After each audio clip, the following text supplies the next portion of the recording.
C'est un personnage que j'ai créé, donc c'est une fiction, hein, mais qui se base sur des faits historiques. Hein. Sister Deborah donc reproduit ce qui s'est passé. C'est une pionnière du féminisme au fait. Hein, parce que Sister Deborah dans le livre, elle a son personnage, c'est un personnage qui se préoccupe et qui prêche la libération de la femme. Et de toutes les corvées qui incombent toujours à la femme.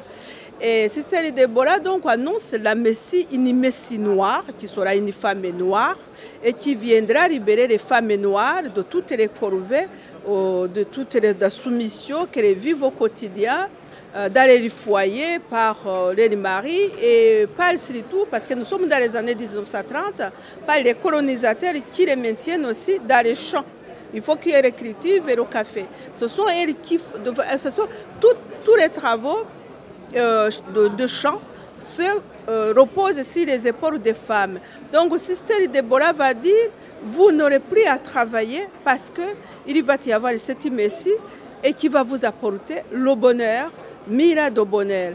Alors, cette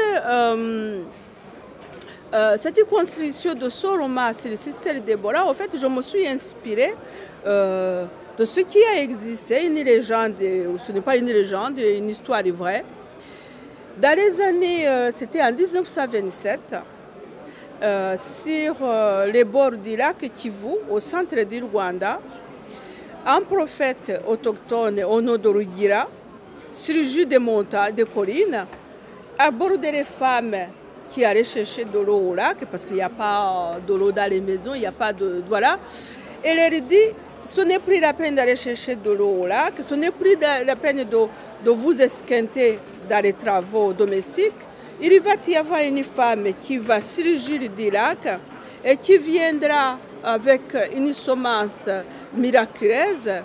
Le sorgho au Rwanda, c'est le sorgho qui apporte la prospérité et qui donnera abondance et qui chassera les colons.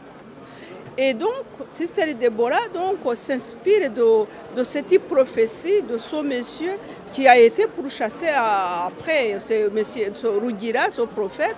Il a été pourchassé d'abord par les chefs locaux qui en effet voyaient que le pays était mis en danger parce que les femmes n'allaient plus travailler. Elle est restée au bord du lac à attendre que la femme puissante surgisse du lac.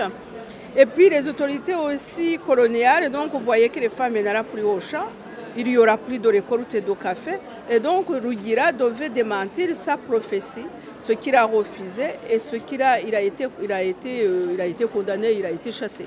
Donc Sister Deborah s'inspire vraiment de ce qui a pu exister au Rwanda et en même temps Sister Deborah elle perpétue ce qui a été aussi, comme je l'ai dit dans la conférence, de la femme puissante, de l'esprit puissant au Rwanda qu'on appelle Nyabingi et qui s'est réincarné dans plusieurs figures, dans des filles vierges qu'on appelait ces prophètes. Et il y a une prophète qui a marqué beaucoup l'histoire qu'on appelle Muhumuza, qui avait un royaume complètement autonome, Rompororo, donc entre le Rwanda et l'Ouganda. Et là, même le roi du Rwanda n'avait pas autorité sur elle. Elle avait son armée, ses Amazones. Personne ne pouvait absolument lui dicter quoi que ce soit.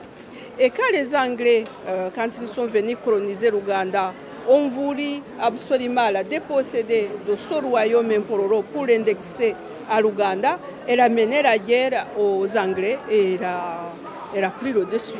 Donc, Sister Deborah s'inspire de tout ce qui a existé, mais en même temps, je voulais vraiment mettre l'accent sur une pionnière du féminisme. Parce qu'elle est guérisseuse, mais elle guérit que les femmes et les enfants.